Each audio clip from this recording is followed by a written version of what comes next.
We talked about it at the top of the show. It's worth bringing up again. LeBron James, along with Colin Kaepernick, in very different ways, but I think they're the two defining athletes of this generation in terms of social activism.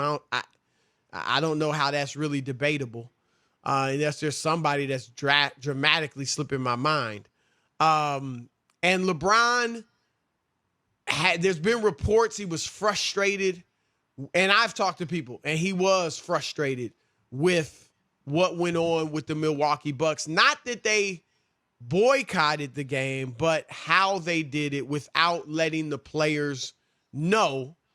One, he thought it would have been better for them to present a united front and all of them decide together.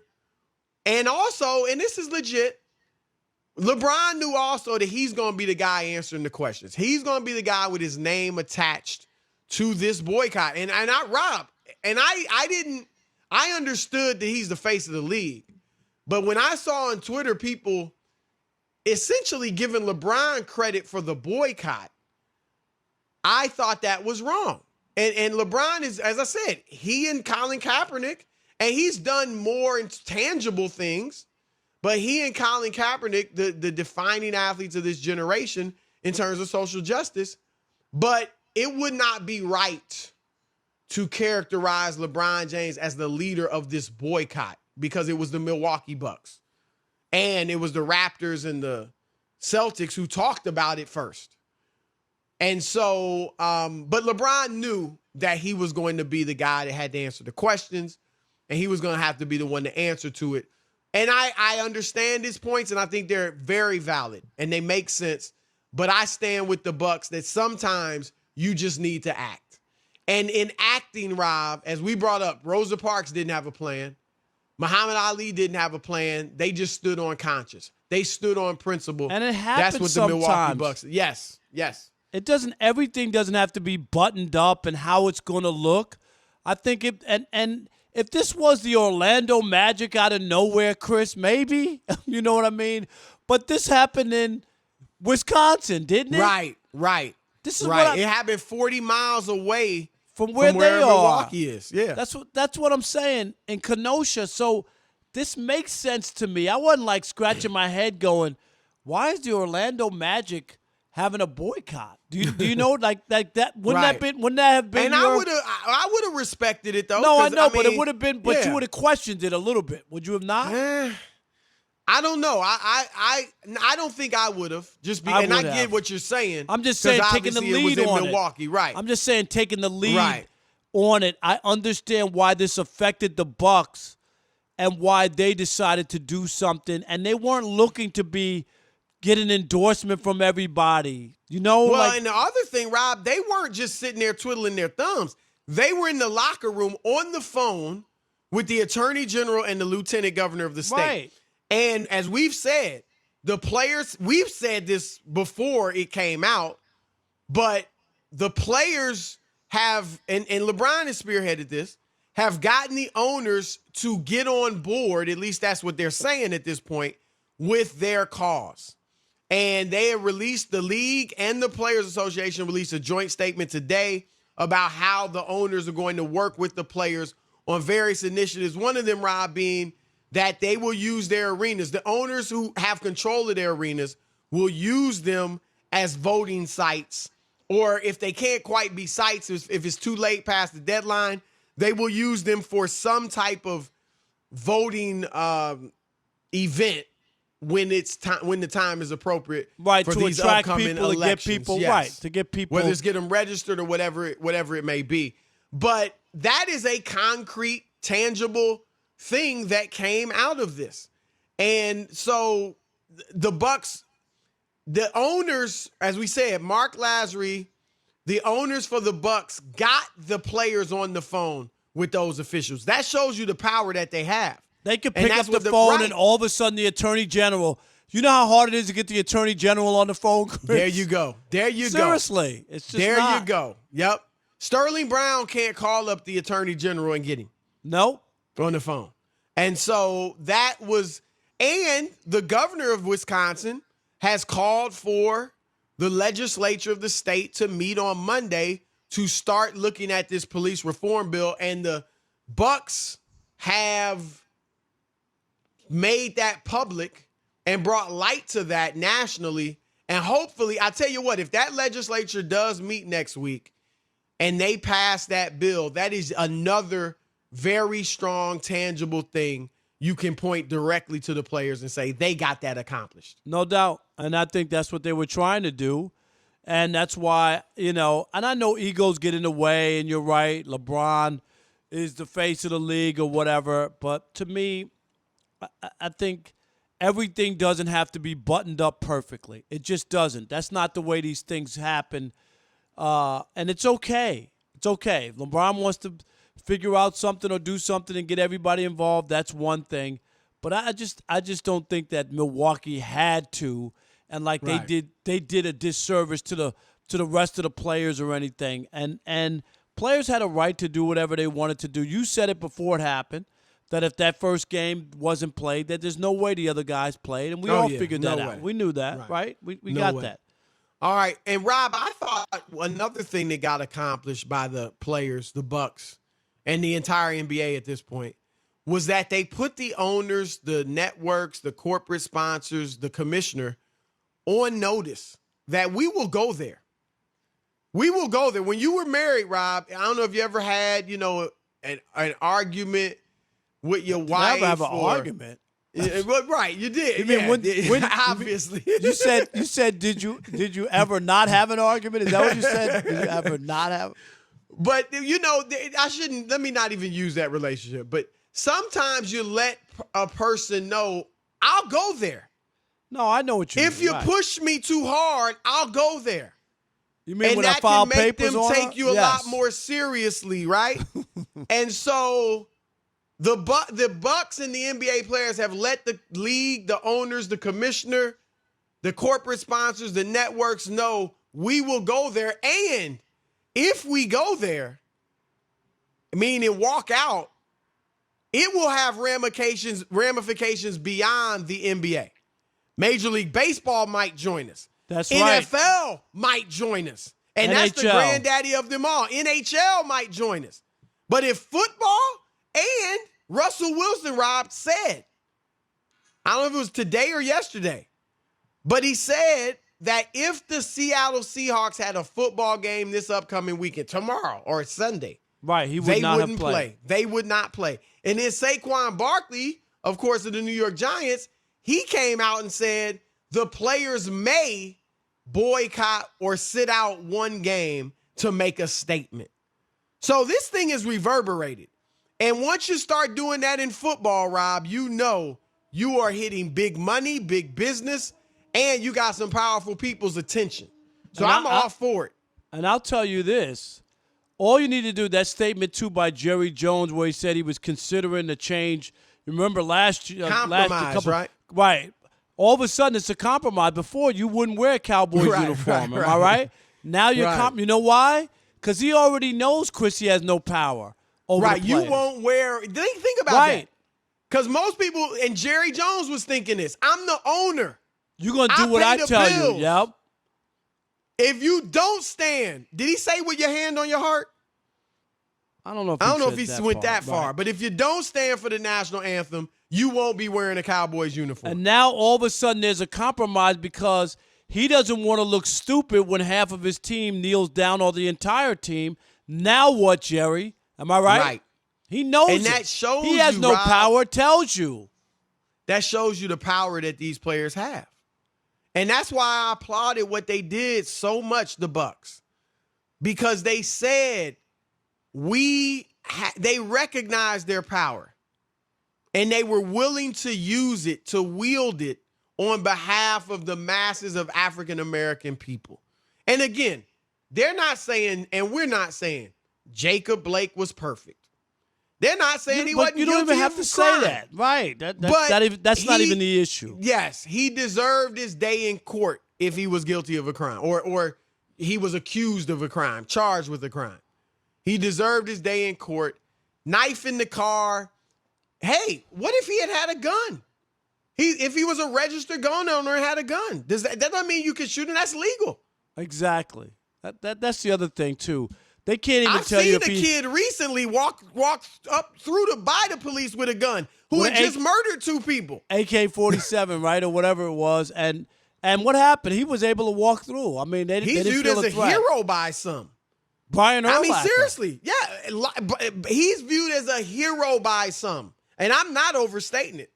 There's been talk, I mean, jokingly, but he'd be my president. Somebody tweeted, well-known person on that side. So, look, the players are understanding their power, and that is something that can be valuable in this fight for Black Lives Mattering and being treated as equals in every aspect of American life. I'm interested to hear what you guys have to say about this. What would you think? Because here's the thing. We asked, Russell Wilson said we wouldn't be playing football in Seattle this weekend if we had a game. Saquon Barkley, the New York Giants, said we might sit out a game to make a statement, boycott a game. And a lot of people, Rob, have said, man, screw the NBA. We don't need it. Boycott the rest of the season. Heck, I don't care if you ever come back. I've seen that on Twitter. I'm sure you have too. Yeah, we've seen that before. You feel that way about the NFL? That's a whole different story. Are you willing to go there with the NFL? No, you're not. I'm just going to be presumptuous and say, no, you're not. You're too racked up in it. Your fantasy leagues. You live for fantasy football. You're too wrapped up in it. You live for Sundays in the fall. And so I don't think you would go there. And that's the power that these players have. If they really, really, really want to take it there. But what do you think? Maybe I'm wrong. 877-99 on Fox. What do you think about the possibility of NFL players boycotting a game or longer? Let's hear from you. All right, Justin in Minnesota. You're on the Odd Couple Fox Sports Radio. What's up, Justin? My man, Trucker Justin. What's up, brother? First, I want to tell you, you are my absolute favorite sports talk radio. No one better. I love the content you guys have. Just great. Keep it up. You're awesome. Thank you, brother. Thank you. You're we welcome. Appreciate that. You're welcome. Second, I support it 100% across the board. I'm proud of what the NBA players are doing, and I hope the NFL follows suit. We live in 2020, and we are still seeing due process being skipped on the streets based on the color of a man's skin. It's BS, and people with power, real power and money, I'm glad to see people doing that. I've been preaching to my friends about the real reason Colin Kaepernick took a knee. Many people were very ignorant of why he did that, and when I informed them of the real reason, they gave me some stupid look like, really? Like, yeah, that's why. Absolutely. You know what? Bravo, Justin, to try to educate the people around you. Because people don't know, man. I'm telling you, it's just he gave up his whole career to help other people who weren't even family members. Just think about that, how important it was to him to help others. It was. And it's too bad it's happening daily dollar short for him, but hey, I'm glad people are doing things. No doubt. Great call, Justin. Great call. No doubt about it. Let's go to Luca in Baltimore. You're on the Odd Couple Fox Sports Radio. What's up, Luca? What's going on, guys? How you? Luca, that's a good name to have right now. I've been told that a few times, especially on this show. Yes. We keep telling you that. Yeah. Anyway, first things first, I got to say, I just came from 12 delicious honey lemon pepper wings, and I could not feel better right now. Hey, Luca, I'm going to pass you a cigarette. Rubbing that in our face. I know. Luca, I already know that those were delicious. So good. No, but about the protest, I wanted to say this. Just like what happened with Kaepernick and just like what happened just now with the Milwaukee Bucks, I think that most loyal fans, which, again, includes me, know what the right thing to do is. Now it's just a matter of where do we go from here. Now it's not the time to renegotiate what was right, what was not right, was the kneeling right, or the Bucks protest right. I think most people agree, and I mean the response was immediate in approval of what the Bucks did.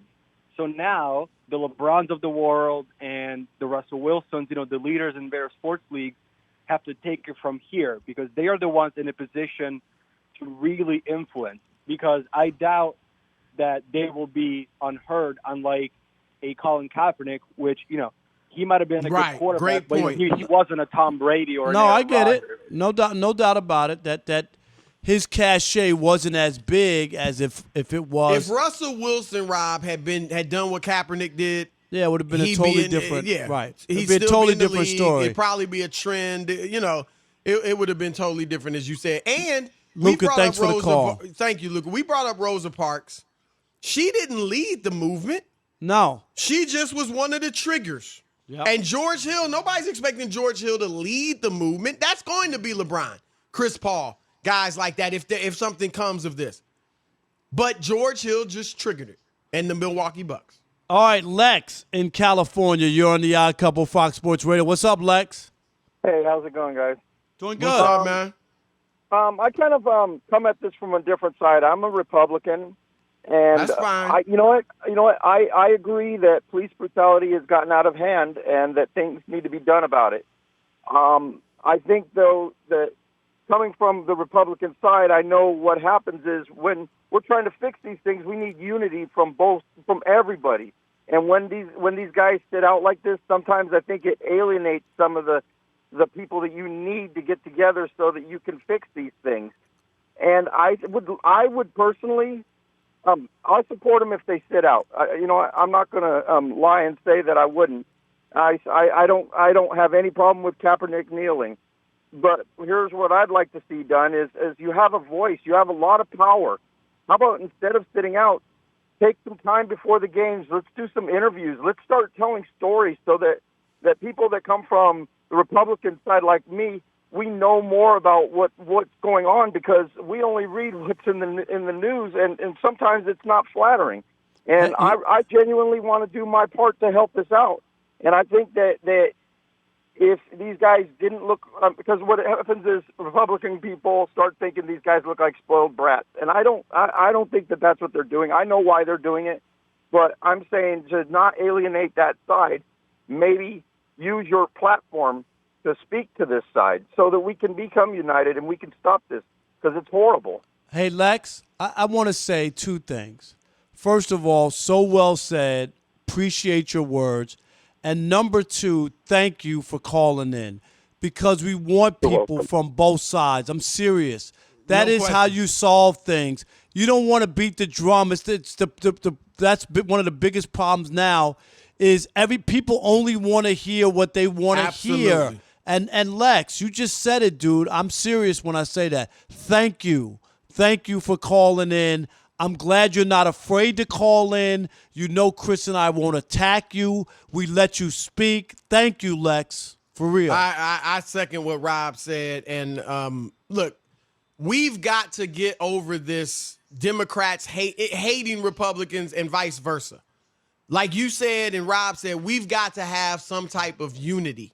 I got plenty of friends who are Republicans. I'm not a Republican. I got plenty of friends who are Republicans. And black and white. And I've got, I'm more of an independent, to be honest. But I got obviously friends who are Democrats as well. And we can't demonize either side because people have different reasons for voting the way they vote. But what I would say is this, Lex. You wanted the players to, bring unity and things like that. And we all want unity as Americans. But let's keep it real. Are we getting calls to unity from the highest office in the land? And that's part of the problem. Happens to be Republican at this point. And that's part of the problem. You're right. And I'm going to be fair. We're not getting calls for unity from the other side either. Democrats aren't calling for it either. And they tend to demonize Republicans at least as much as vice versa. But what I'm going to tell you. It is the responsibility of the president, the leader of the country, yes, and the free to try world, to bring unity. I'll tell you exactly. If we can expect it, Rob, from athletes, we can expect it from the president. And it's hard though when I remember Trump was asked about black people getting shot, unarmed black people by police, and you know what his response was? No empathy, no sympathy, nothing. Right. White people get shot too. That was his response. Right. That's not what we're talking about. You got to show some empathy and some sympathy. All right.